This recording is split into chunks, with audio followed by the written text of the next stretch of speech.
Roho na kweli. Wengine ndio wasubiza kwa kujiandaa. Naongea tena. Msifu Mungu leo. Katika roho na kweli. Msifu Mungu leo. Bwana Yesu makofi. Amen. Nashukuru Mungu sana kwa nafasi na kibali cha kuweza kufika hapa Kibaha Shalom Revival Temple.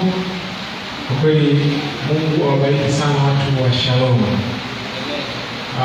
Leo ni siku ya mwisho ya semina yetu. Nitoe shukrani zangu sana kwa mchungaji kiongozi, mchungaji Dr. Raymond Polisi na mke wake kwa nafasi ya kuweza kuhudumu mahali hapa. Mimi nachukua kwamba nafasi ya heshima sana kuweza kufika mahali hapa, na wachungaji wasaidizi, wazee kanisa na viongozi wengine, mashemasi na wote viongozi wa zoni, lakini pia na wewe mshirika kwa kuweza kutoa nafaka ya muda wako, tuweze kuwa pamoja na kuzungumza mambo mengi wiki hii.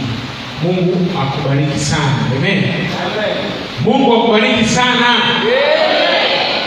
Amen. Asante sana. Najua wengi atakuwepo, ukiona kanisa namna hii napata majibu kwa wengi atakuwepo katikati.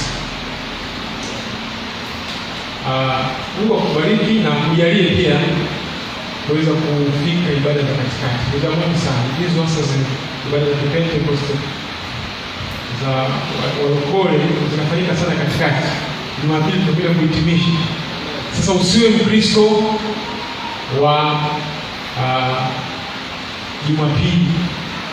Ukiwa Mkristo wa Jumapili utakuwa Mkristo wa dini, alafu haitakaa vizuri sana. Kwa hiyo jifunze kuwa Mkristo wa Jumapili. Tulijifunza siku ya Jumatano sifa, ibada, maandalizi ya ibada. Somo hili kwa kweli lilichukua sana. Kuna somo liliyapangilia ili kuweza kufika, lakini lilichukua mpaka Ijumaa. Somo moja ambalo sikuligusa kabisa, la usimamizi na uongozi wa kwaya na timu za sifa na maisha kwa ujumla katika kwaya na praise team. Bwana Yesu asifiwe sana. Naomba ni dakika 5.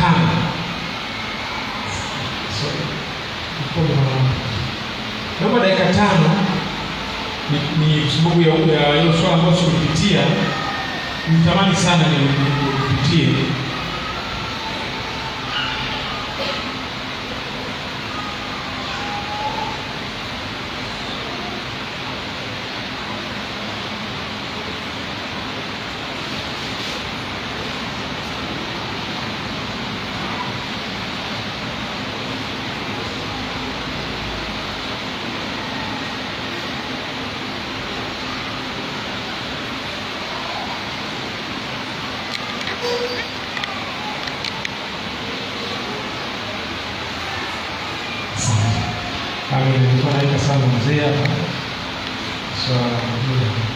Sawa, nilikuwa nimesema tujifunza kuabudu, kusifu na maandalizi ya ibada.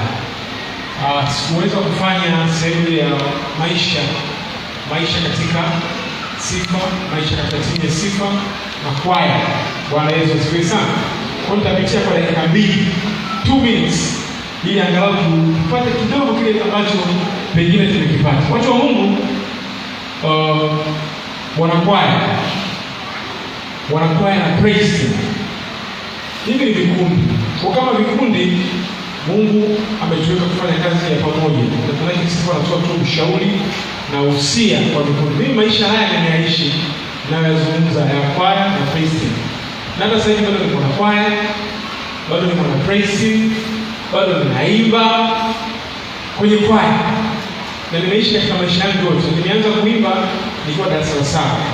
Pengine nimeanza kuimba kidogo kuliko hapa. Hasa kwa sababu siko sekondari. Form ngapi huko? Form 4. Sasa mimi nimeanza darasa la 7 kuimba na kupiga bass. Sasa natoa ushauri kwa waimbaji na wale ambao wanaingia kwenye huduma hii, kama vijana wadogo wa shuleni, watu wa kati na watu wazima. Tufahamu kwamba shughuli hii ya kwaya na praise team ni shughuli ya pamoja. Kwa maisha katika kwaya na praise team ni maisha ya pamoja. Hilo ndio jambo. Ufahamu unaingia kwenye kwaya na praise team. Fahamu bali unapoingia kwenye praise team na kwaya ni maisha ya pamoja. Kwa hiyo jifunze kuishi maisha ya ushirika. Matendo 2, kasome Matendo 2 kuanzia mstari wa 39 mpaka 45. Uone maisha ya ushirika. Maisha ya ushirika. Usipoweza kuishi maisha ya ushirika, basi huwezi kuwa mwanakwaya, huwezi kuwa mwanakristo, na utasumbua na hautafaa. Kwa jambo la muhimu la kwanza, jifunze kuishi maisha ya ushirika. Ondoa tofauti zako. Na unapoingia kwenye kwaya na praise team, fahamu tunakutana na watu tofauti, makabila tofauti, tabia tofauti, malezi tofauti. Sasa pale tunaunganishwa na nini? Na ushirika. Kuna kitu kinaitwa katika elimu ya Biblia koinonias, maana yake ushirika wa kimungu ambao unatuweka pamoja kupitia Roho Mtakatifu. Sasa ukiwa na ushirika wa pamoja ambao tunaunganishwa na Roho Mtakatifu, utaacha kuwa Mnyakyusa, utaacha kuwa Mchaga, utaacha kuwa Mngoni, utakuwa mwana praise team. Utaacha zile tofauti zako zile, yale makando, utaweza kuishi moja. Ukishindwa maisha ya ushirika, utasumbua kwaya, utasumbua praise team, utatusumbua sana. Kumbe Mungu akusaidie. Jambo la pili, commitment. Maisha ya kwaya na praise team yanahitaji kujitoa na kujituma. Neno zuri commitment kwenye Kiswahili kizuri, yaani ni kama kujidhabihu, ni sacrifice. Commitment ni issue. Maisha ya kwaya, commitment ni kama maisha ya ndoa. Ni kama umefunga ndoa na kwaya. Hayana mchezo ndugu yangu. Mimi nimeishi maisha haya. Ni maisha magumu. Ni kama ndoa umefunga na praise na kwaya. Nataka commitment. Maana hapo maisha haya yanagharimu. Yanagharimu nini? Muda. Yanagharimu nini? Maisha. Yanagharimu muda, yanagharimu maisha. Kuna wakati mwingine mimi nitakuwa Mwanza kimaisha. Na nilikuwa commitment na gharama. Nitakuwa Mwanza kimaisha. Lakini kwa sababu ni mwanakwaya na ni mwana praise team, nikanabidi ni sacrifice kazi ile. Niendelee kukaa Dar es Salaam. Kwa ajili ya nini? Kwaya na praise team. Ni maisha yanataka kujitoa. Kama huwezi kujitoa, utasumbua kwaya, utasumbua praise team, utakuwa ni mkorofi, au utafaa. Lazima ukubali kujitoa, ugharimu maisha. Mimi ndio nilifundishwa kwenye praise team na mwalimu wangu ambaye ni mwanamuziki na mwimbaji na mwalimu wa miaka mingi, nilifundisha miaka 40. Kafundisha kwa vitendo na kanifundisha mimi maisha haya. Ni magumu. Gharama. Kama unataka kuingia gharama, achana na kwaya na praise team, utasumbua. Wiki moja kabla mtihani wa taifa, nakwambia maisha yangu hivi sasa kwenye kwaya. Wiki moja kabla mtihani wa taifa, kwa 6 weeks, mzee ananiambia tunakwenda Arusha kurekodi. Gharama. Nikamwambia mzee, unasema nini? Akasema kama ulivyosikia, unakwenda Arusha ile kurekodi na utafaulu. Mtihani unaanza Jumatatu. Sisi tunaondoka Jumatatu kurekodi. Kama unataka kujitoa, unahofia maisha, kuna watu wengine waoga wao maisha kweli. Itakuwaje? Mtihani utakuwaje wanafunzi? Nitafeli. Sio kazi nitafukuzwa. Uwezi kuja mazoezi. Kwa sababu unafukuzwa kazi. Uwezi kwaya. Lazima ifikie mahali uso wako wa juu umeokoka, umtangazie, na lazima wakati fulani uso wako wa juu utasafiri kwa ajili ya huduma, kwa wewe ni mwanakwaya, wewe ni mlawi. Bwana Yesu asifiwe sana. Naongea ni magumu practical, lakini ukiamua, ukijikana na ukijitangaza pale ofisini kwako. Ofisini unafanya kazi. Mimi jamani ni mlawi. Mimi ni mwimbaji, natakiwa kufanya mazoezi, natakiwa kusafiri, natakiwa kurekodi. Mnijue hivyo. Shida ya walokole sasa hivi, vijana sasa hivi wanataka kujitangaza wakiwa kazini. Wao ni kina nani? Tatizo linaanzia hapo. Bosi wako ajue wewe ni nani. Kwa hiyo unapokuja lakini mwimbaji naomba ruhusa, unaanza vikwazo hapo. Kwa hiyo unakuta waimbaji wawili watatu. Halafu Jumapili tumejaa, mambo hayaendi hivi. Bwana Yesu asifiwe sana. La tatu sio la nne na pili. La nne, praise inakuwa ni sanaa. Art ni sanaa. Lakini pia ni sayansi. Hivyo inataka mazoezi. Hakuna namna utaendelea kwenye kwaya na praise na sauti na chochote bila mazoezi. Haleluya waimbaji. Unakuta mtu anafanya mazoezi siku moja katika wiki au haonekani kabisa anataka kuimba. Utaendelea. Utakuwa ni yule yule, wimbo ule ule. Sauti ile hamna improvement, hamna nini, utakuwa ni yule yule. Ukisimama wewe, Mungu wetu wa ajabu, Mungu wetu wa ukisimama Mungu wetu mpaka unakuta yule Mungu wetu wa ajabu ndio jina lako. Kuna nyimbo mpya, kuna chochote. Kwa sababu hii ni sanaa. Kazi ya sanaa inataka nini? Mazoezi ndio utaimprove. Tumesoma kwenye maandiko kwenye semina yetu.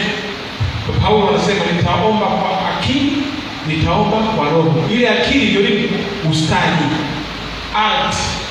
Lazima sanaa iwepo ndio uzuri unafanya unatokea. Bwana Yesu asifiwe sana. Sasa mnaweza ikawa na mengi kwa ajili ya kwaya, lakini tuishia. La mwisho, siasa. Mimi nimeishi kwenye kwaya, nimeona siasa. Siasa za kwenye kwaya. Mimi ni wa mwalimu. Mimi ni wa mwenyekiti. Yaani kwaya president zinakuwa na makundi.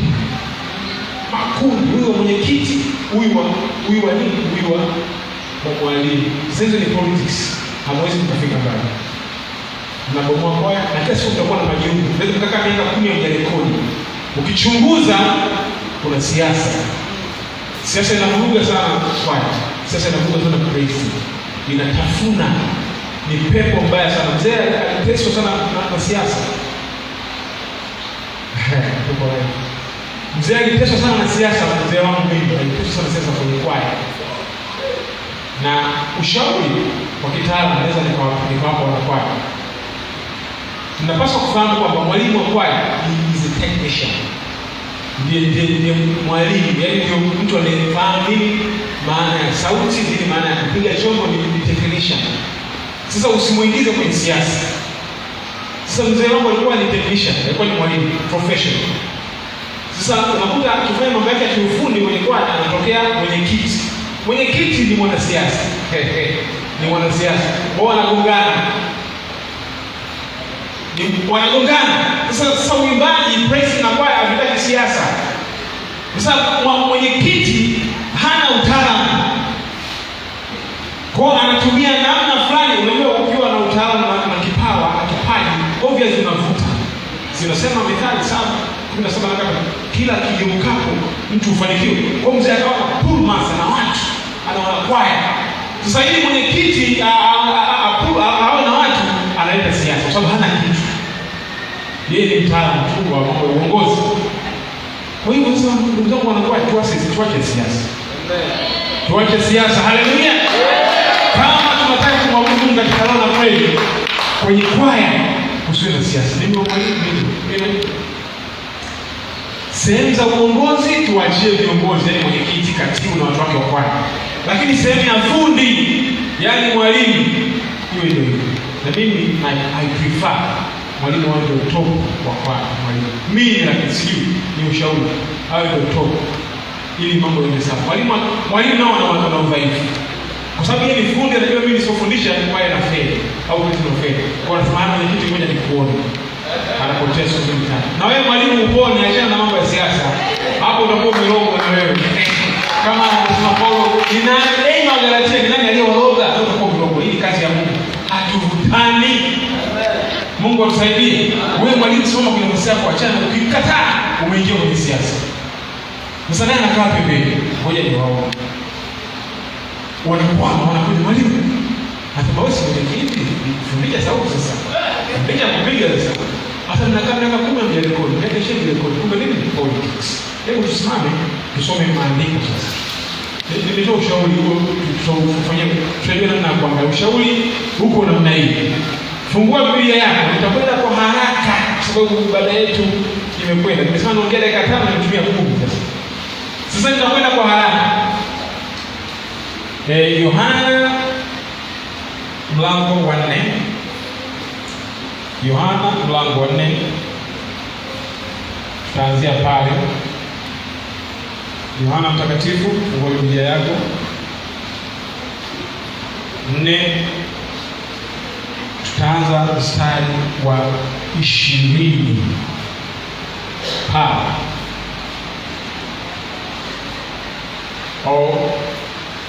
Wewe tupate story vizuri. Tuanzie 18. Nasema kwa maana umekuwa, Yohana 4:18. Kwa maana umekuwa na waume 5, na yule uliyenaye sasa siye mume wako. Hapo umesema kweli. 19. Yule mwanamke akamwambia, Bwana, naona ya kuwa unabii. 20. Mwanamke anajieleza, anasema, baba zetu waliabudu katika mlima huu, nanyi husema ya kwamba huko Yerusalemu ni mahali patupasapo kuabudia. Yesu akamwambia, mama, unisadiki, saa inakuja ambayo hamtamwabudu Baba katika mlima huu wala kule Yerusalemu. Ninyi mnaabudu msichokijua, sisi tunaabudu tukijuacho, kwa kuwa wokovu watoka kwa Wayahudi. Lakini saa inakuja, nayo saa ipo, ambayo waabuduo halisi watamwabudu Baba katika roho na kweli. Kwa maana Baba awatafuta watu kama hao wamwabudu. 24. Mungu ni roho, nao wamwabuduo yeye imewapasa kumwabudu katika roho na kweli. Yule mwanamke akamwambia, najua ya kuwa yuaja Masihi aitwaye Kristo, naye atakapokuja yeye atatufunulia mambo yote. 26. Yesu akamwambia, mimi ninayesema nawe ndiye. Mara hiyo wakaja wanafunzi wake wakastaajabu, sababu alikuwa akisema na mwanamke, lakini hakuna aliyesema unatafuta nini? Baba, katika jina la Yesu Kristo, tuko mbele zako tena asubuhi njema ambao umetusaidia kuweza kuamka na kufika katika nyumba yako. Tusaidie Bwana kuelewa neno hili. Tusaidie Bwana kutuangazia maandiko haya ili tuweze kuelewa nini unataka asubuhi ya leo tupate katika jina la Yesu. Amen. Amen. Somo letu linasema kuabudu katika roho. Kuabudu katika roho. Kuabudu katika roho. Nitakwenda kusema mambo manne katika somo letu asubuhi ya leo. Moja, tutaangalia tafsiri ya kuabudu katika roho. Definition ya kuabudu katika roho aliyoitoa Yesu akiwa anazungumza na mwanamke Msamaria pale kisimani. Bwana Yesu ametoa definition, amedefine what is worshiping. How can we worship in spirit? Na namna gani tunaweza kuabudu katika roho? Mbili, nitazungumza kweli 5 kuhusu Roho Mtakatifu na ibada. Kweli 5 kuhusiana na Roho Mtakatifu na ibada. 3, tufanye nini? Nitasema tufanye nini kuabudu katika roho na kweli. Tufanye nini kuabudu katika roho na kweli. Alafu mwisho wa somo letu tutaangalia faida za kuomba au kuabudu katika roho, faida za kuingia katika uwepo wake. Moja, tumeshaenda, tunakwenda kwenye somo letu. Unajua Mungu ametuumba ili tumwabudu. Yapo mambo makubwa mawili. Ametuumba tumwabudu. Moja, ametuumba kumwabudu. Hilo ndio jambo kubwa la msingi. Umeumbwa kuabudu. Lakini 2, umeumbwa kumtumikia. Umeumbwa kumwabudu Mungu na umeumbwa kumtumikia. Mwanadamu yeyote anaishi nje ya mambo haya mawili, kumwabudu Mungu na kumtumikia, hata akifanya nini, anakuwa ameishi nje ya kusudi la Mungu. Kumwabudu Mungu na kumtumikia. Ukiishi nje ya hapo, ya haya mawili, unaishi nje ya kusudi. Lakini la kwanza kabisa ni kumwabudu. Mungu aliponiumba mimi na wewe alikuwa anatafuta fellowship, anatafuta mtu wa kuwa na mahusiano naye. Unajua Mungu aliumba wanyama, aliumba mimea, aliumba mito, aliumba ulimwengu, lakini katika yote hayo bado alikosa mtu ambaye anaweza kufanya naye ushirika, kwa sababu Biblia inasema Mungu ni roho. Na vitu vyote hivyo viko katika namna ya mwili tu, mimea, miti. Hawezi kufanya mahusiano ya moja kwa moja ya kuwasiliana, ya kuingiliana. Alikosa, akasema na tumfanye mtu kwa mfano wetu. Bwana Yesu asifiwe sana. Sasa huyu mtu aliyemfanya kwa mfano wake ndiye aliyemwekea roho, na katika hiyo roho ndipo wanaweza kushirikiana naye. Yesu anasema Mungu ni roho, na wale wote wamwabudu imewapasa wamwabudu katika roho na kweli. Sasa maana yake sisi tunaweza kuinteract ama kuingiliana na Mungu katika roho, kwa sababu Mungu ni roho. Hivyo ili uweze kuabudu, ili niweze kuabudu, ni lazima niwe katika roho. Bwana Yesu asifiwe sana. Tarudia tena. Ili niweze kuabudu Mungu, ili niweze kumwabudu Mungu, ni lazima niwe katika roho. Tunaweza kusema hivi, ili ibada yangu wa Mungu ifikie katika kilele, climax, ni pale nitakapoingia katika roho. Bwana Yesu asifiwe sana. Tumesema kwamba katika semina yetu, ibada ama kuabudu ni tendo linalohusu hisia, akili, mawazo na utu wako wote. Sasa hii akili, utu, mawazo na utu wako utakapokuwa connected, utakapounganishwa na roho hii ya Mungu, hapo ndipo utaweza kufanyaje? Kuomba katika roho, na utaweza kuwa na mahusiano yako na roho na kuwa connected. Bwana Yesu atusaidie sana siku ya leo kuelewa. Bwana Yesu atusaidie. Haleluya. Kwa katika mambo mawili ya nimesema, lililo kubwa ama lililo kuu ni kuabudu. Na mtu anayemwabudu Mungu automatically, Biblia inatuambia kwamba atamtumikia, halafu mambo mengine yote yatafuata. Mathayo anasema utafuteni kwanza ufalme wa Mungu, na haya mengine yote mtazidishiwa. Sasa la kwanza katika ufalme wa Mungu ni kumwabudu, ni kumwambia wewe unastahili, wewe unaweza, wewe ni mkuu, wewe ni mwema. Unajua Mungu hakuona kiumbe chochote kinachoweza kufanya hivyo except kile kiumbe kilichofanana naye, na aliyefanana naye ni wewe. Haleluya. Uliyefanana naye ni wewe. Kwa hiyo usipofanya hivyo unamkosea Mungu, kwa sababu Mungu ameona kwamba kiumbe kinachofanana naye ili kumwabudu ni wewe. Usipofanya jukumu hilo, maana unamtenda Mungu dhambi, unamtenda Mungu vibaya, na Mungu anasononeka, anasema ni kitu gani hiki nimeumba, halafu tena ile kusudi halitimii. Mungu anakuwa kwenye simanzi, na Mungu akighadhabika, akiumia, mambo yanakuwa ni magumu sana. Hakuna baraka kwenye maisha, hakuna kufunguliwa kwenye baraka, hakuna kuponywa, kwa sababu Mungu amesononeka. Bwana Yesu asifiwe sana. Haleluya. Sasa turudi kwenye habari ya Yesu pale kwenye Biblia. Yesu na mwanamke Msamaria. Mwanamke Msamaria anatafuta kufahamu ibada halisi. Ibada halisi. Kiukweli mwanamke Msamaria alikuwa na tafsiri potofu ya kuabudu katika roho.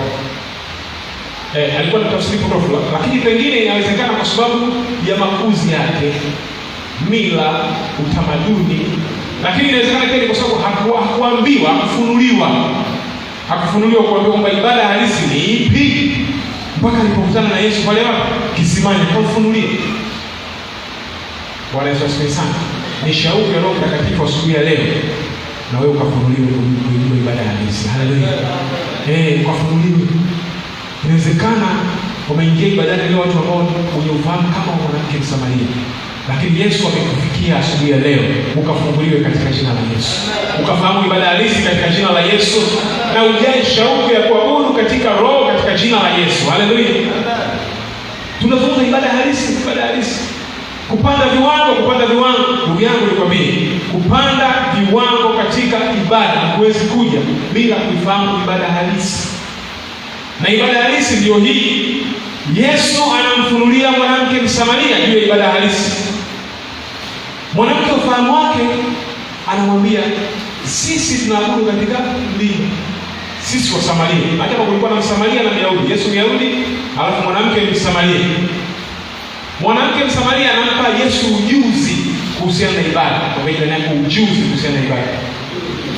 So ujuzi wake kuhusiana na ibada ni upi? Ujuzi wake, sisi wa Samaria tunaabudu katika mlima. Kumbe alikuwa anajua ibada katika mlima. Na hata wengine hapa wapo, wengine huko barabarani wanajua ibada yetu ni katika mababu zetu. mila na desturi. Wengine wanajua ibada yetu anaweka kuna sanamu pale kanisani. Mwingine mind yake akiingia kanisani, akilia asipokuta ile picha la Yesu lile na sanamu la Yesu, asipolikuta lile anajua hajafika kanisani. Huyo ni nini? Ni tafsiri yake ya ibada. Lazima akute sanamu, lazima abusu msalaba, nini, yani katika hivi vitu vya nini vya kushikika, anajua hapa Yesu yupo. Yesu yupo, anatetemeka kabisa. Ndiye mwanamke Msamaria anaambia sisi tunaabudu kule, mambo lazima tuabudu kule. Anampa ujuzi mwingine, anamwambia ninyi mnasema Yesu yuko wapi? Mungu yuko wapi? Yerusalemu. Sasa na Wayahudi kweli wakiabudu wanageukia wapi? Yerusalemu, kwenye hekalu. Na wao walikuwa mtazamo wao kwamba Mungu anatoka pale. Mwanamke Msamaria naye anajua Mungu anatoka wapi? Mlimani kule, kwenye miungu yao ya Kisamaria pale Palestina, kule Palestina. Lakini nikwambie asubuhi ya leo, Mungu ni roho. Haleluya! Na wote wamwabudu wapaswa wamwabudu katika roho na kweli. Mungu yuko kila mahali. Mungu yuko Samaria, Mungu yuko Palestina, Mungu yuko Israeli, Mungu yuko Tanzania, Mungu yuko Kibaha, Mungu yuko Mbeya, Mungu yuko kila sehemu. Haleluya! Zaidi ya yote, tafsiri ya Yesu, Mungu yuko moyoni mwako. Haleluya! Mwambie jirani yako, Mungu yuko moyoni mwako. Utakapoamua kuwa connected naye, umefanya ibada halisi. Utakapoamua kuzama katika roho, umefanya ibada halisi. Lakini ukiwa ukiwa tupu wakati wote, ibada inakosa climax, inakosa kufika pale kwenye kusudi la Mungu. Asubuhi ya leo, Roho Mtakatifu anatukumbusha tuachane na mapokeo, tuachane na tamaduni, tuachane na dini, tuachane na liturujia, tuingie kuabudu katika roho na kweli. Unaweza kuwa ni mtiaji mwenzangu, lakini unaabudu katika tamaduni, unaabudu katika taratibu, bado hujafika kwenye climax, hujafika rohoni. Bwana akakusaidia katika jina la Yesu. Kama tunataka kupanda viwango, sisi waamini tuliokoka wa TAG, ni lazima tuamue kuingia kwenye tafsiri ya kuabudu katika uhalisia wake kama Yesu alivyotafsiri. Sasa kuabudu katika roho ni nini? Kuabudu katika roho kulingana na tafsiri ya Yesu Kristo ni kuabudu katika roho, ni kuabudu katika ufahamu halisi juu ya Mungu aliye roho. Hiyo ndio tafsiri ya Yesu. Kuabudu katika roho ni kuabudu katika ufahamu halisi ya kuwa Mungu ndiye roho. Mungu ni roho. Ndio maana naambia mwanamke Msamaria, ni kweli nimekusikia unasema kule mlimani, nimekusikia unasema pia sisi ni Yerusalemu, lakini nikwambie saa inakuja ambayo waabuduo Mungu watamwabudu Mungu katika roho na kweli. Kwa kuabudu katika roho ni kuabudu katika ufahamu halisi ya kuwa Mungu ni roho, na yeye Mungu ametoa Roho Mtakatifu kutuunganisha ili tumwabudu. Ukaabudu katika roho katika jina la Yesu. Achana na mazoea, achana na ukawaida, achana na udini. Na wao ndio wanakuja Jumapili kanisani kama hapa, amekuja kutimiza Jumapili aonekane. Wewe ni kama mwanamke Msamaria. Kama unakuja kutimiza leo ibada, ni kama mwanamke Msamaria. Hujajua kuna mahali unatakiwa ufunguliwe. Mungu ama Yesu anafunua mfumo mpya wa ibada kwa mwanamke Msamaria. Mfumo mpya wa ibada. Anamuondolea katika akili yake na moyo wake mfumo wa zamani, mfumo kongwe, mfumo wa agano la kale wa kuabudu katika milima, wa kuabudu kugeukia Yerusalemu kwenye hekalu takatifu pale lilipo. Anaondoa, anamwambia sasa utaabudu katika roho, achana na mapokeo. Na mimi asubuhi ya leo na kutangazia katika jina la Yesu, ukamwabudu Bwana katika roho na kweli, ukaamue kwa dhati. Bwana Yesu asifiwe sana. Bwana Yesu asifiwe sana. Mwambie jirani yako, usipitwe asubuhi ya leo. Usipitwe asubuhi ya leo. Roho Mtakatifu anataka tukamwabudu Bwana katika roho na kweli. Kwa nini unakubali kuingia kanisani kama ulivyoingia? Unakubali kutoka kanisani kama ulivyotoka, tena kanisa la kirokole, wala hujaguswa na chochote. Mbaya, majina yako ni mbaya. Huo ni mfumo aliokuwa nao Msamaria. Akigeuka kwenye mlima, Wayahudi wao wakigeuka Yerusalemu, hamna kinachofanyika. Na nikwambie, ibada ya kuabudu nje ya Roho Mtakatifu haina matokeo, haina matunda. Kwa sababu tunajifunza, usipokuwa na Roho Mtakatifu, usipokuwa katika Roho, utaona vingi kanisani. Utasikia joto kanisani, utaona unabanwa kanisani, utaona muda unaenda kanisani, utaona praise leader leo hajapendeza, utaona vitu vingi tu, kwa sababu hujajua nini maana ya ibada. Bwana Yesu atusaidie sana. Utaona mengi sana. Nilisema kuna wengine mpaka wanachora lipicho fulani ndio mfano, kwa sababu huyu mtu hajajua ibada. Achana na mapokeo. Bwana Yesu asifiwe sana. Maneno ya roho na kweli aliyosema Yesu yalimaanisha hali ya mazingira, yaani njia bora sahihi ya kumwabudu Mungu, maana Mungu ni roho. Bwana Yesu asifiwe sana. Sasa tutaingiaje katika mfumo huu mpya wa ibada? Katika ufunuo mpya. Na in fact ilikuwa ni ufunuo mpya, a new revelation kwa wakati ule, ambapo Yesu alipokuwa akifunulia mwanamke, ilikuwa ni ufunuo mpya. Anamwambia wao walizoea tu Agano la Kale na Torati, ulikuwa ni ufunuo mpya. Sikiliza, nikupe mfano. Pengine mfano atakuwa ameweka kijana pale, pengine hajauweka. Mfano ni kwamba ili uabudu, ili sasa uingie katika roho. Unisikilize vizuri, ili ukaingie katika roho. Na tutamuomba Mungu asubuhi ya leo tuingie katika roho. Tukutane naye. Haleluya. Tukutane naye. Kwa jiandae. Mfano ulio hai. Yesu alifanyika mwanadamu. Sisi si wanadamu, tuko katika mwili. Sasa ili kutuokoa na ili Yesu aweze kutufikia, Yesu ambaye ni Mungu aweze kutufikia, ilibidi awe katika mwili ili atufikie sisi wanadamu, afe pale msalabani atuokoe. Sasa pia ili wewe uweze kumfikia Mungu ni lazima uingie rohoni, kwa maana Mungu ni roho. Mfano huu kama Yesu aliposhuka akaja katika mwili akatufikia, akalala sisi, akatembea mitaani, akahubiri vijijini na mijini huku na huku, ndivyo na wewe unavyotakiwa kufanya ili uweze kumfikia Mungu ambaye ni roho, na wewe uingie rohoni. Haleluya. Hivyo ukiwa na mwili wako hivyo ukiwa umevaa suti yako na nguo zako hivyo, unaweza kuingia, kwa sababu Mungu ni roho. Na tunaweza tukaingia kupitia Roho Mtakatifu. Wala usione kama ni ajabu. Tunaweza kuingia patakatifu pake, kuingia katika moyo wa Mungu kupitia Roho Mtakatifu. Pale unaporuhusu Roho Mtakatifu aingie ndani yako, atawale maisha yako, uabudu katika roho. Roho Mtakatifu anachokifanya, anakuhamisha kwenye ulimwengu huu na kwenda kukutanisha na Mungu. Bwana Yesu asifiwe sana. Wakati unaomba, wakati unabubujika, yeye anakuhamisha, anakupeleka unakutana na Mungu mahali fulani, na ibada yako inakamilika. Bwana Yesu asifiwe sana. Mtume Paulo anasema hatuwezi kuomba sawa sawa, ila Roho Mtakatifu tunapokuwa tunaomba, yeye anaweza kuomba sawa sawa na mapenzi ya Mungu. Bwana Yesu atusaidie. Kumbe tunapotumia maneno yetu mengi, tunaomba sawa, ni mazuri, Mungu uinuliwe, Bwana ubarikiwe, hivi na hivi, ni sawa kabisa, na tumejifunza kwenye semina, ni sawa kabisa. Lakini kuna jambo mambo ambayo ili Mungu aweze kuyaelewa sawa mahitaji yako, sifa zako, ili Mungu aweze kuzielewa sawa, unahitaji usaidizi wa Roho Mtakatifu. Uingie rohoni. Utakapoanza sasa kuomba katika ile lugha ya mbinguni, lugha ya Roho Mtakatifu, Mungu anaelewa sasa.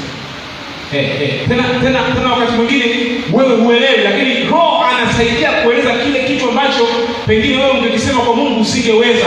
Yeye anakisema, huyu mtu anasema hivi, huyu mtu anamaanisha hivi. Mungu naye anasema, mwanangu anamaanisha hivi, anafanya. Haleluya. Anatenda. Haleluya. Lakini mpaka pale utakuamua kuingia katika hiyo viwango. Out of that, nje hapo tunayo kazi. Kwa hiyo ili uweze kuabudu katika roho, lazima uingie rohoni kukutana naye. Hatuwezi kuwa na mahusiano ya moja kwa moja na Mungu asili yetu. Lazima tuingie rohoni. Bwana atusaidie sana. Wangapi wanapenda kuingia rohoni? Wangapi wanapenda kuingia rohoni? Wangapi wanapenda kuingia rohoni? Haleluya. Pigie Bwana Yesu makofi. Jiandae kukutana na Mungu asubuhi ya leo. Na unajua haya mambo yanakwenda na shauri. Zaburi 120 nalifurahia waliponiambia tu nyumbani mwa Bwana tunaendelea kunisaidia. Usipokuwa na shauku huwezi. Utaona tu wenzio kwenye ibada, utawashangaa. Wenzio wamehama, wenzio wamehamishwa, wenzio wana machozi yanawatoka. Una shauku. Je, umejazwa na Roho Mtakatifu? Je, unataka kukutana na Mungu? Maswali ya msingi sana kwenye somo letu. Je, umejazwa na Roho Mtakatifu? Kwa sababu hatuwezi kufanya ibada halisi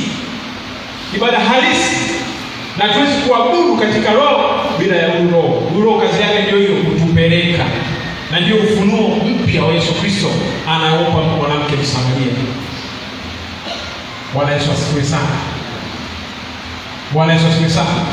Fahamu wa msingi na njia ya kwanza ya kuanza kuabudu ni ujazo wa Roho Mtakatifu. Njia ya Roho Mtakatifu kwanza. Fahamu wa msingi na njia ya kwanza ya kufanya uabudu katika roho ni kukubali Roho Mtakatifu. There's no way utaabudu katika Roho Mtakatifu bila kuwa na Roho Mtakatifu. Mungu hatishwi na halaiki. Nikwambie kitu kimoja.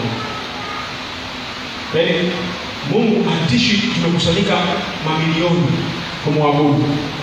Kwamba tunatishi ashuke, connect na sisi. Ufahamu vizuri. Hata tukio milioni 2 hapa, milioni ngapi? Haifanyi atetemeke ashuke au connect. Mungu anashikiliwa na kitu hiki. Ibada katika roho. Haleluya. Ndio inayomtekenya. Kuna watu wananivuta, kuna watu wananitaka, kuna watu wanataka nikaconnect nao. Anashuka. Haleluya. Haleluya. Roho Mtakatifu ndiye kiungo cha mwanadamu na Mungu aliye roho. Hatari kubwa sana watu wa Mungu, niwaambie sisi tuliookoka, hatari.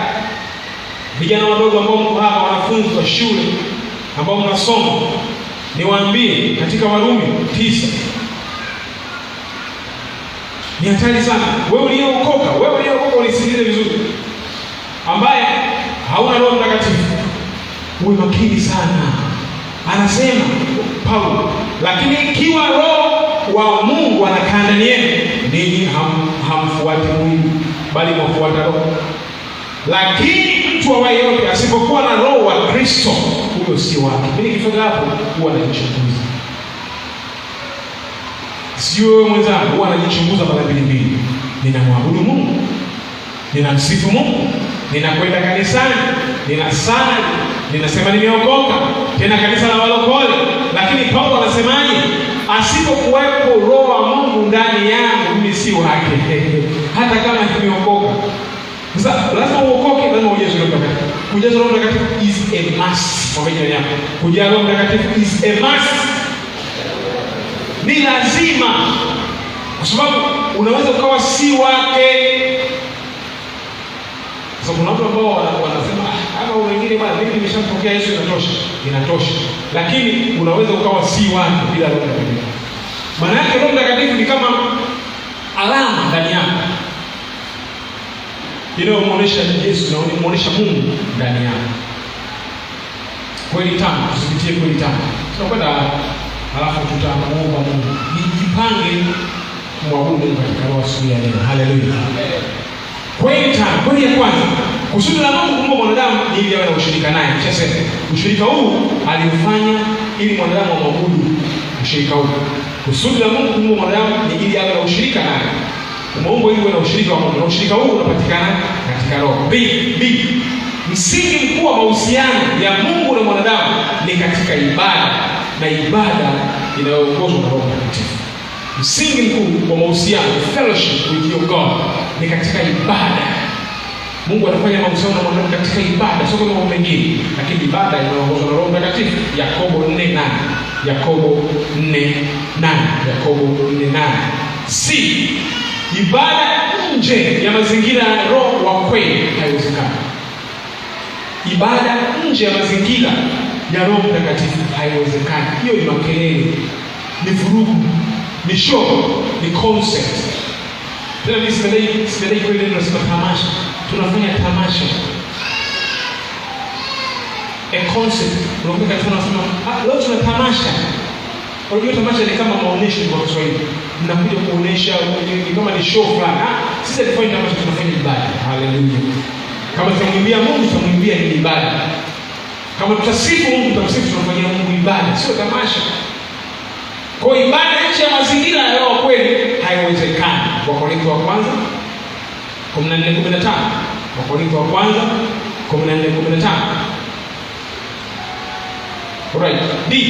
Mungu hawezi kufanya ushirika na mwanadamu moja kwa moja katika asili ya mwili, maana yeye ni roho. Hiyo ndio kweli nyingine.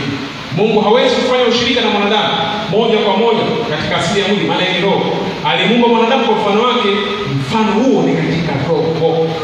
Mfano huo katika roho, sio kwenye bodi hivi linaloharibika, lenye kutoka damu, lenye kwenda hospitali, lenye kuoza, likishafukiwa siku moja. Si ndio? Kuabudu Mungu kuna kanuni moja tu ya milele. Kwa jirani yako, kuabudu Mungu kuna kanuni moja tu ya milele. Kuabudu Mungu kuna kanuni moja tu ya milele. Nayo ni ipi? Exactly. Roho kweli. Kuabudu katika roho. Hiyo ndio kanuni ya milele ya kufanya ibada katika roho kweli. Imba, sifu, luka, cheza, kumbuka kuna kanuni moja tu ya milele ya kufanya ibada. Nayo ni kuabudu katika roho kweli. Nikasema sasa, mbona watu wanaabudu huko? Mbona mtu wa sababu ya ngoka Yesu ajazoto Roho Mtakatifu na maana afanye ibada? Mbona jamani kuna utisho, unaona sema kuna utisho, kuna ndio utisho, lakini hawajafika wale ni climax. Sawa, lakini ibada halisi hawajafikia, hata wakiwa 2,000, hata wakiwa milioni, hata ulimwengu mzima ungekuwa unaabudu. Ndio maana sasa watu wa dini hawaabudu. Ndio, ni kanuni ya milele. Kanuni ya milele inasema ni katika roho na kweli. Kwa hata kama mtu wa dini anaabudu, anafanya nini, wako sawa, lakini kama atakuwa anaabudu nje ya roho na kweli, bado hajafika kwenye kilele cha ibada. Na wewe pia hujafika kwenye kilele cha ibada. Kwa maana ndio tafsiri ya Yesu kwenye Yohana 4:24, anamwambia mwanamke Msamaria, saa inakuja wataabudu katika roho na kweli. Fanya ibada, weka sanamu, pendezesha kanisa, weka zile wanavuta zile wanahesabu kwa maziwa, wanahesabu zile, hesabu na kuhesabu utakavyoweza.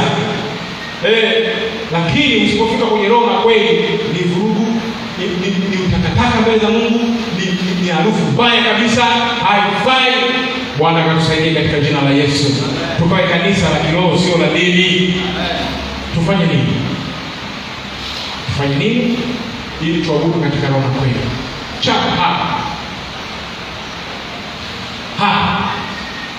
Moja, mfanye Roho Mtakatifu awe rafiki yako. Fanya Roho Mtakatifu awe rafiki yako. Kama ulijazwa mwaka 2000, basi asubuhi leo ukajazwe tena katika jina la Yesu. Kama ulijazwa mwaka jana, asubuhi leo ukajazwe tena katika jina la Yesu. Haleluya. Haleluya. Haleluya. Mfanye rafiki yako. Usipomkubali Roho Mtakatifu, kuna mahali kuna shida. Itakuwa ipitishwe operation. Tufanyeje? Acha mazoea. Acha mazoea. Mazoea ndio yanamuua Roho Mtakatifu ndani ya mwamini. Yanamuondoa Roho Mtakatifu ndani ya mwamini. Ni mazoea tu. Siku ya kwanza huyu mtu alikubali Yesu, wiki ya kwanza pia akajaza Roho Mtakatifu, akafurika, lakini kidogo anaanza kumzoea Roho Mtakatifu.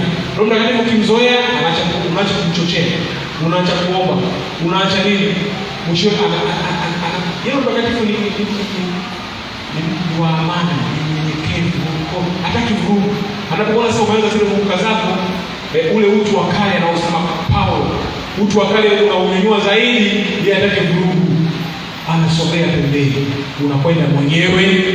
Nini kimesababisha? Mazoea. Kwa jirani yako, mazoea.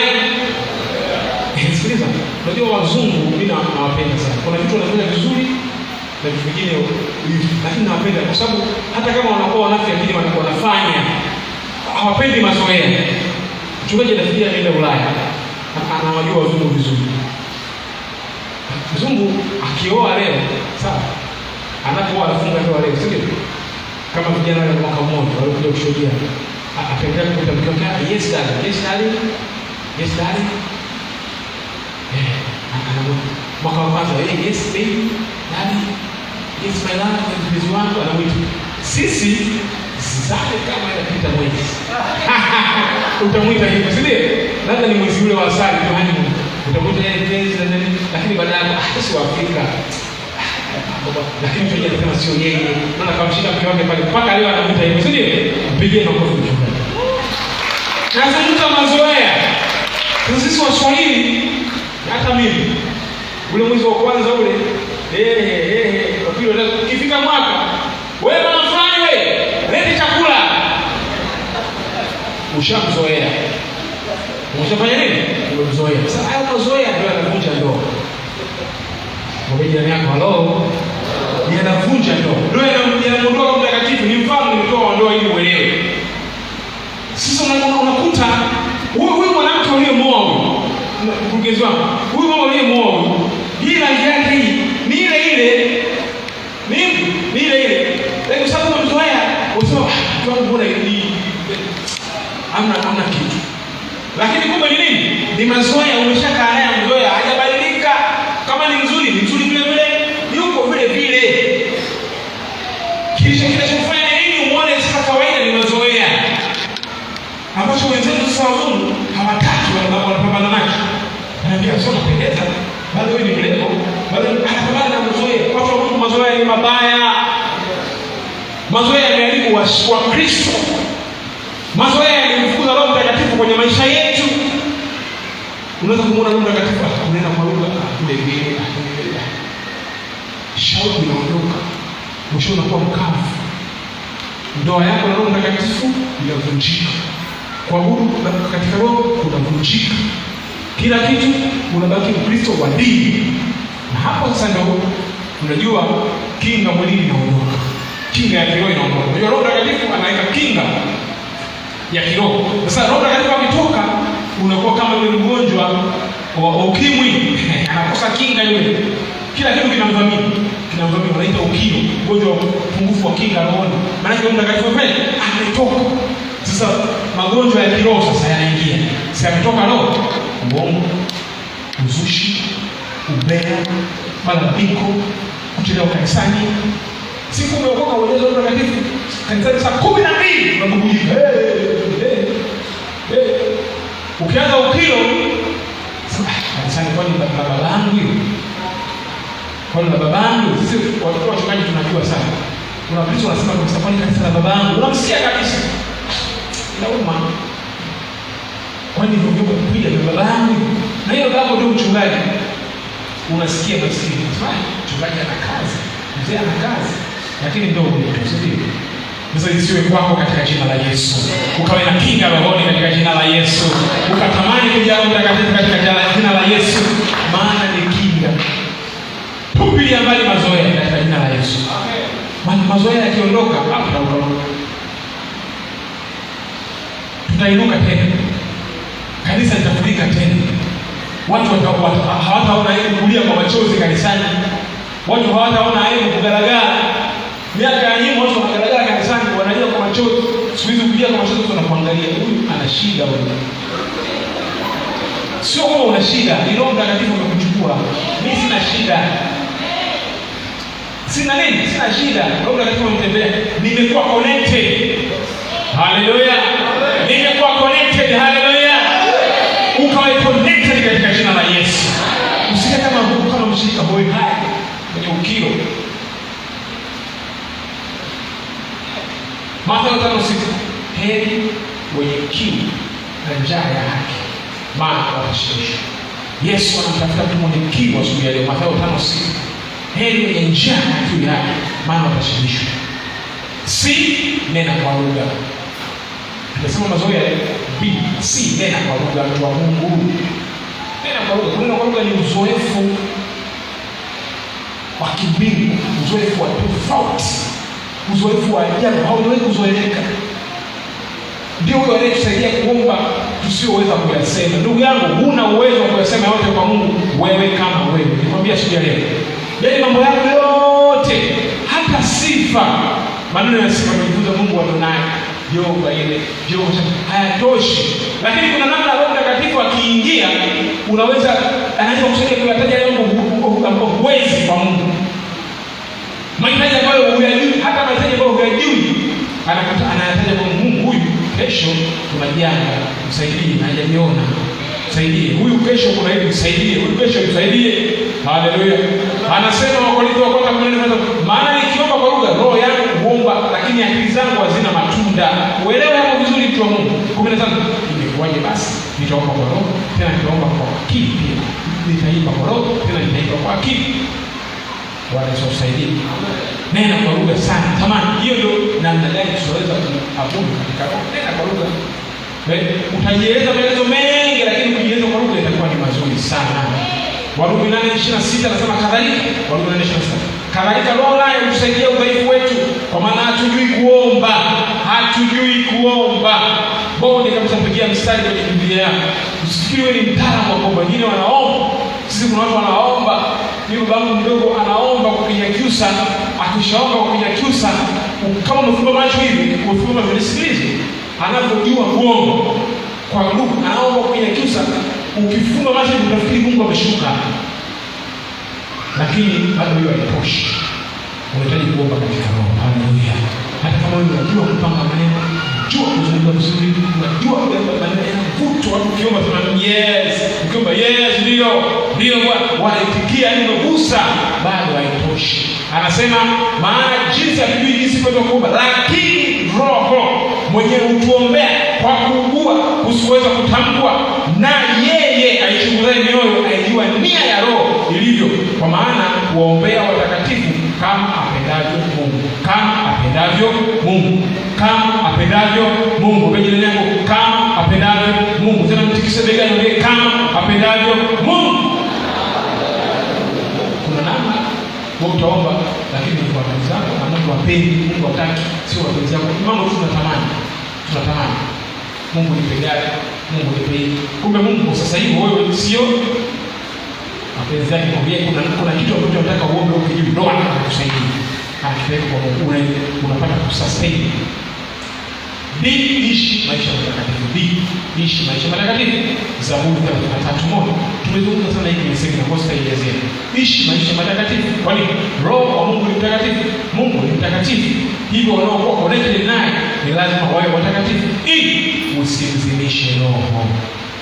Usimzimishe roho. Wote hapa watu wa Kristo wanaye roho mtakatifu. Lakini kwa nini hauneni kwa roho? Umemzimisha. Sio kwamba unaye, lakini umemzimisha. Kumzimisha roho ni maana yake. Kumzimisha roho maana yake ni kukataa asifanye chochote. Lakini unamkatalia. Yeye anazungumza, fanya hivi, unakataa kwa jeuri tu. Yeye yuko anakusemesha.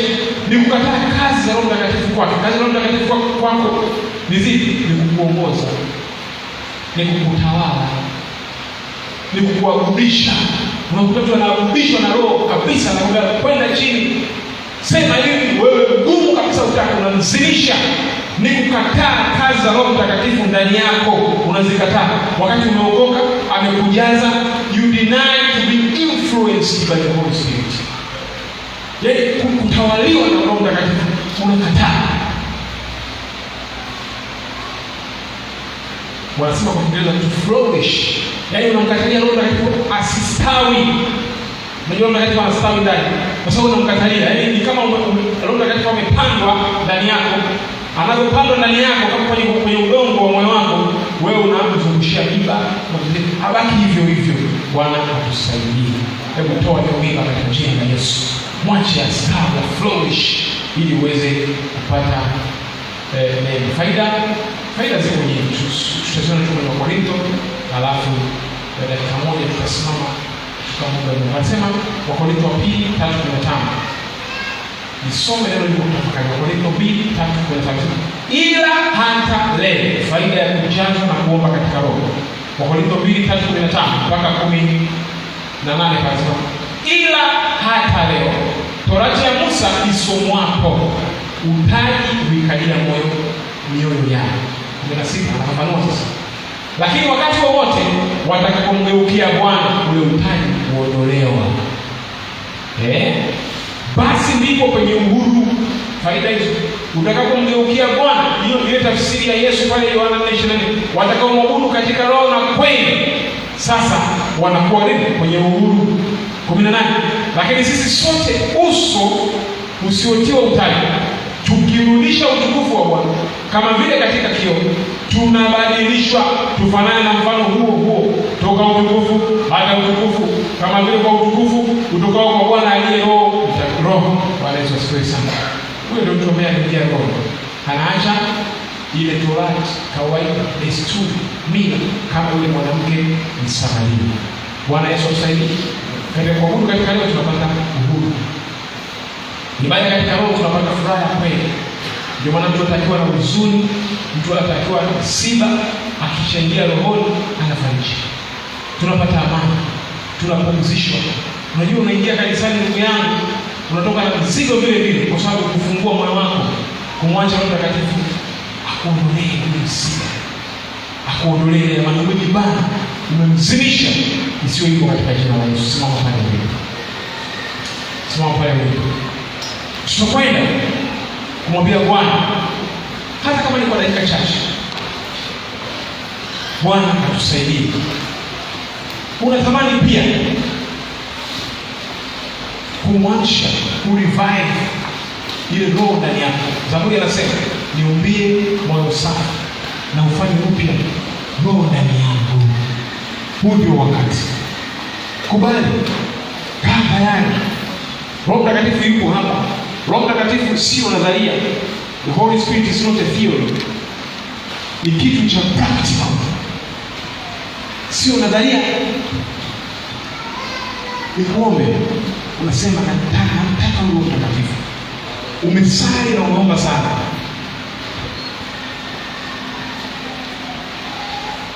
Umeabudu, umesali sana muda mrefu, lakini kwa hasara. Kwa sababu ukisali bila Roho Mtakatifu, bila kuingia in His presence, kwenye uwepo wake, ni hasara. Ni hasara, kupoteza muda. Sasa nakupa shauri asubuhi ya leo. Nakupa shauri mtu wa Mungu. Jana Roho Mtakatifu asubuhi ya leo. Jana Roho Mtakatifu asubuhi ya leo. Kubali kujaa Roho Mtakatifu asubuhi ya leo, ili uabudu katika roho na kweli. Ili ibada zako ziwe zenye maana. Ibada zako zisiwe za dini. Ibada zako zisiwe na matokeo. Na yupo mtu fulani mahali unaweza kusema mimi sijajazwa kabisa Roho Mtakatifu. Natamani kuondoa vikwazo. Roho Mtakatifu sio mbaguzi. Anajaza kila mtu, mtoto, mkubwa, wanafunzi. Wakati tunaimba, Roho Mtakatifu kwa wingi sana siku ya leo. Anakwenda kujaza watu.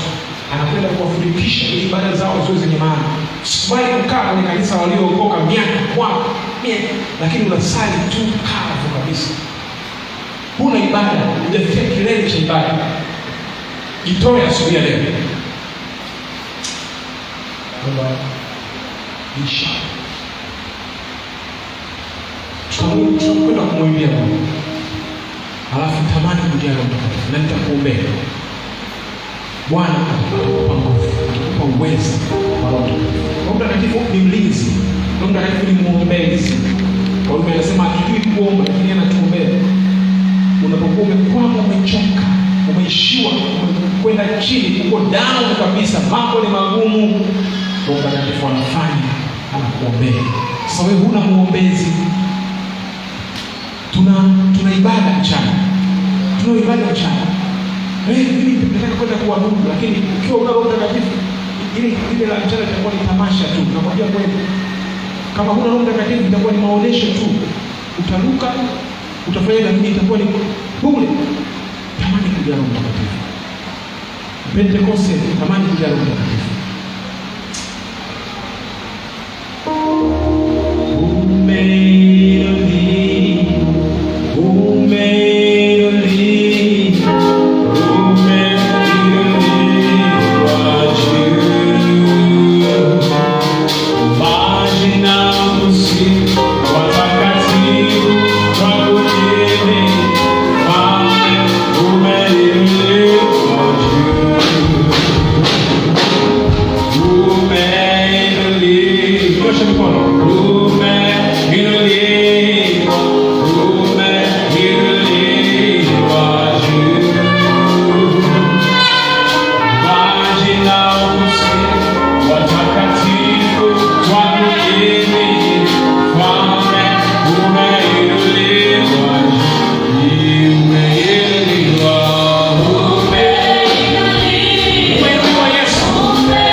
Yeah.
heshima, shukrani. Yes, Bwana. Pokea utukufu, heshima, shukrani.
Katika jina la Yesu, usiwe mtazamaji,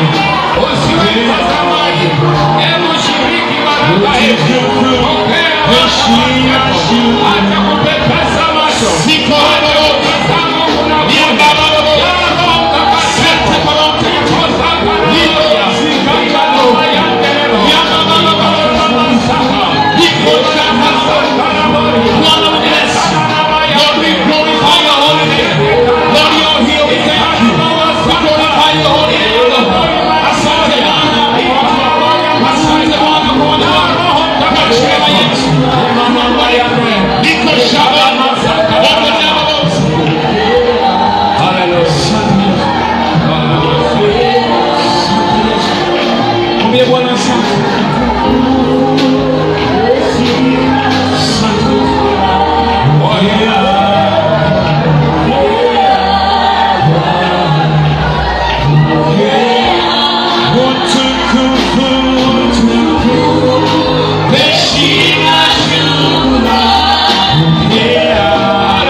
ujuzi wa kipekee, huu ni ujuzi wa kimbingu.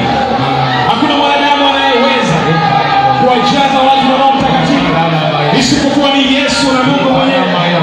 Liko siku ya bababosa, watu wanapokea Roho Mtakatifu.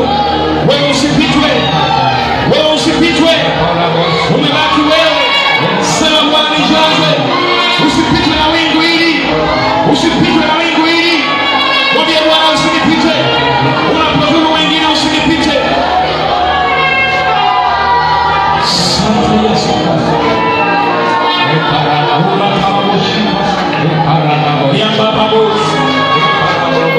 Bwana anatembelea walio wake asubuhi leo. Bwana anaponya walio wake asubuhi leo. Bwana anaponya walio wake asubuhi leo. Bwana anaponya walio wake asubuhi leo.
kuendelea